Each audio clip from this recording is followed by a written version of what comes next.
ವಿಜಯಪುರದಲ್ಲಿ LPG ಸಿಲಿಂಡರ್ಗಾಗಿ ಪರದಾಟ ಶುರುವಾಗಿದೆ. ಗ್ಯಾಸ್ ಏಜೆನ್ಸಿಗಳ ಮುಂದೆ ಸಿಲಿಂಡರ್ನ ಹಿಡ್ಕೊಂಡು ಗ್ರಾಹಕರು ಕ್ಯೂ ನಿಂತ್ಕೊಂಡಿದ್ದಾರೆ.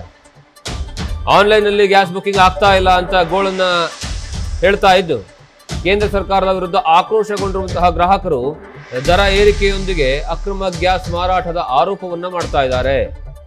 ಗ್ಯಾಸ್ ಏಜೆನ್ಸಿಯ ವಿರುದ್ಧವೂ ರೊಚ್ಚಿಗೆದ್ದಿದ್ದಾರೆ ಗ್ರಾಹಕರು. ಈಗಾಗಲೇ ಕಮರ್ಷಿಯಲ್ ಸಿಲಿಂಡರ್ಗಳಿಗೆ ಮಾತ್ರ ತೊಂದರೆ ಆಗುತ್ತೆ, ಡೊಮೆಸ್ಟಿಕ್ಗೆ ಯಾವುದೇ ಕಾರಣಕ್ಕೂ ತೊಂದರೆ ಆಗೋದಿಲ್ಲ ಅಂತ ಒಂದು ಕಡೆಗೆ ಕೇಂದ್ರ ಸರ್ಕಾರ ಹೇಳ್ತಾ ಇದೆ. ಮತ್ತೊಂದು ಕಡೆಗೆ ರಾಜ್ಯ ಸರ್ಕಾರ ಸ್ವತಃ ನಿನ್ನೆ ವಿಧಾನಸಭೆಯಲ್ಲಿ KH ಮುನಿಯಪ್ಪನವರು, ಆಹಾರ ಸಚಿವರು, ಆಹಾರ ಮತ್ತು ನಾಗರಿಕ ಸಚಿವರು ಇನ್ ಡಿಟೇಲ್ ಆಗಿ ಇನ್ಫಾರ್ಮೇಶನ್ ಕೊಟ್ಟಿದ್ದಾರೆ. ಯಾವುದೇ ಕಾರಣಕ್ಕೂ ಸಹ ಡೊಮೆಸ್ಟಿಕ್ ಸಿಲಿಂಡರ್ಗಳಿಗೆ ತೊಂದರೆ ಆಗೋದಿಲ್ಲ, ಜನರು ಆತಂಕ ಪಡಬೇಡಿ.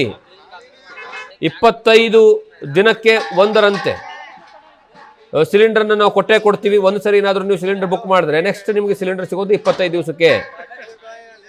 4 ರಿಂದ 5 ಜನ ಇರುವಂತಹ ಕುಟುಂಬದ ಸದಸ್ಯರಿರುವಂತಹ ಮನೆಯಲ್ಲಿ ಆರಾಮಾಗಿ 1 ತಿಂಗಳು 15 ದಿವಸದವರೆಗೆ ಬರುತ್ತಂತೆ ಸಿಲಿಂಡರ್. ಆದರೆ ನಾವು 25 ದಿವಸ ಕೊಡ್ತಾ ಇದ್ದೀವಿ, ಜನರು ಆತಂಕಗೊಳ್ಳೋದು ಬೇಡ ಅನ್ನುವಂತಹ ವಿಚಾರವನ್ನ ಸ್ವತಃ ನಿನ್ನೆ ವಿಧಾನಸಭೆಯಲ್ಲಿ ಆಹಾರ ಮತ್ತು ನಾಗರಿಕ ಸರಬರಾಜು ಸಚಿವರಾಗಿರುವಂತಹ ಮುನಿಯಪ್ಪನವರು ಹೇಳಿರ್ತಾರೆ. ಆದರೆ ವಿಜಯಪುರದಲ್ಲಿ ನೋಡಿದ್ರೆ ಪರಿಸ್ಥಿತಿ ಬೇರೆನೇ ಇದೆ. ಜನರು ಒಂದು ರೀತಿಯಲ್ಲಿ ಪ್ಯಾನಿಕ್ ಆಗಿ ಖಾಲಿ ಇರುವಂತಹ ಸಿಲಿಂಡರ್ಗಳನ್ನೆಲ್ಲ ಎಕ್ಸ್ಟ್ರಾ ಅಡಿಷನಲ್ ಆಗಿ ತೆಗೆದುಕೊಂಡು ಬಂದು ತುಂಬಿಕೊಂಡು ಹೋಗುವಂತಹ ಕೆಲಸವನ್ನ ಒಂದ್ ಕಡೆ ಮಾಡ್ತಾ ಇದ್ರೆ, ಮತ್ತೊಂದು ಕಡೆಗೆ ಗ್ಯಾಸ್ ಏಜೆನ್ಸಿಯವರಿಗೆ ಏಕಾಏಕಿ ಬೇಡಿಕೆ ಹೆಚ್ಚಾದಂತಹ ಸಂದರ್ಭದಲ್ಲಿ ನಿನ್ನೆ ಒಬ್ರು ಹೇಳ್ತಾ ಇದ್ರು 500 ರಿಂದ 600 ಸಿಲಿಂಡರ್ ಬೇಡಿಕೆ ಬರುತ್ತೆ ಪ್ರತಿ ದಿವಸ. ಆದ್ರೆ ಇತ್ತೀಚೆಗೆ 800 ರಿಂದ 1000 ಜನ ಬರ್ತಿದ್ದಾರೆ, ಬುಕಿಂಗ್ ಅನ್ನ ಮಾಡ್ತಿದ್ದಾರೆ ಅಂತ. 10 ಗಂಟೆ ಬಂದು ನಿಂತೀವ್ರಿ, ಇನ್ನಾದ್ರೂ ಗ್ಯಾಸ್ ಸಿಗತ್ತಿಲ್ಲ. 3 ದಿನ ಆತಿರಿ ಓಡಾಡತ್ತೀವಿ, ದುಡ್ಮಿ ಬಿಟ್ಟೆ ಬಾಡಿಗೆ ಗಾಡಿ ಐತಿ, ಸಿಲಿಂಡರ್ ಸಂಬಂಧ ಮನ್ಯಾಗ ಏನಿಲ್ಲ. ಹುಡುಗರು ಶಾಲೆ ಬಿಟ್ಟು ಪಾಲೆ ಹಚ್ಚಾರ. ಹಿಂಗಾದ್ರೆ ಹೆಂಗ್ರಿ ಮುಂದೆ ಕೇಂದ್ರ ಸರ್ಕಾರದವ್ರು ಏನ್ ಮಾಡತ್ತಾರ?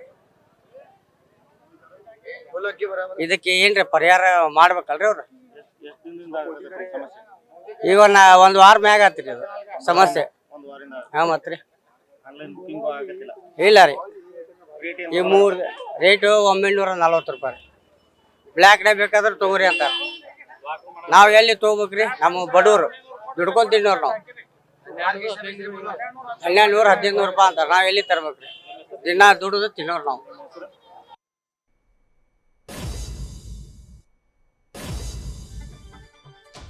ಇದು ವಿಜಯಪುರದ ಜನರು ಹೇಳುವಂತಹ ಮಾತು. ನಾವು 3-4 ದಿವಸಗಳಿಂದನೂ ಸಹ ಇದೇ ರೀತಿಯಾದಂತಹ ಗ್ಯಾಸ್ನ ತೆಗೆದುಕೊಳ್ಬೇಕು ಅನ್ನುವಂತಹ ಒಂದೇ ಒಂದು ಕಾರಣಕ್ಕಾಗಿ ಪ್ರತಿ ದಿವಸವೂ ಬಂದು ಕ್ಯೂ ನಿಂತ್ಕೊಳ್ತಾ ಇದ್ದೀವಿ. ಶಾಲೆ ಮಕ್ಕಳಿಗೆ ಶಾಲೆ ಕಳಿಸಿದೇನೆ ಆ ಶಾಲೆ ಮಕ್ಕಳು ಬಂದು ಕ್ಯೂ ಅಲ್ಲಿ ನಿಂತ್ಕೊಳ್ತಿದ್ದಾರೆ. ಆದರೆ ಯಾವುದೇ ಕಾರಣಕ್ಕೂ ಸಿಲಿಂಡರ್ ಸಿಗ್ತಾ ಇಲ್ಲ. ಆದರೆ ಬ್ಲಾಕಲ್ಲಿ ಬೇಕಾದ್ರೆ ತೆಗೆದುಕೊಂಡು ಹೋಗಿ ಅಂತ ಹೇಳ್ತಾರಂತೆ ಅಲ್ಲಿರುವಂತಹ ಗ್ಯಾಸ್ ಏಜೆನ್ಸಿಯವರು. ಅಂದರೆ ಕೃತಕ ಅಭಾವವನ್ನು ಸೃಷ್ಟಿ ಮಾಡುವಂತಹ ಕೆಲಸವನ್ನು ಗ್ಯಾಸ್ ಏಜೆನ್ಸಿಯವರು ಮಾಡ್ತಾ ಇದ್ದಾರೆ ಅನ್ನುವಂತಹ ಪ್ರಶ್ನೆ ಮೂಡ್ತಾ ಇದೆ. ಎಲ್ಲ ಗ್ಯಾಸ್ ಏಜೆನ್ಸಿಗಳಲ್ಲ, ಕೆಲವೊಬ್ಬರು ಬೆರಳೆಣಿಕೆ ಗ್ಯಾಸ್ ಏಜೆನ್ಸಿಗಳು ಮಾಡುವಂತಹ ಎಫೆಕ್ಟ್ಗಳೇನಿದೆ ಅದರ ಪರಿಣಾಮವಾಗಿ ಜನರು ಪ್ಯಾನಿಕ್ ಆಗಿ ಸಿಗುತ್ತೋ ಇಲ್ಲೋ ಅನ್ನೋ ಕಾರಣಕ್ಕಾಗಿ ಖಾಲಿ ಇರುವಂತಹ, ಈಗ ಆಲ್ರೆಡಿ ಮನೇಲಿ ಇರುತ್ತೆ, ಈಗ ಮುಂದೆ 15 ದಿವಸದ ನಂತರ ಸಿಗುತ್ತೋ ಇಲ್ಲೋ ಅನ್ನುವಂತಹ ಕಾರಣಕ್ಕಾಗಿ ಈಗ ಖಾಲಿ ಇರುವಂತಹ ಸಿಲಿಂಡರ್ನ ತೆಗೆದುಕೊಂಡು ಬಂದು ತುಂಬಿಸುವಂತಹ ಕೆಲಸವನ್ನ ಮಾಡ್ತಾರೆ. ಆ ಸಂದರ್ಭದಲ್ಲಿ ಈ ರೀತಿಯಾದಂತಹ ಪರಿಸ್ಥಿತಿ ನಿರ್ಮಾಣ ಆಗುತ್ತೆ.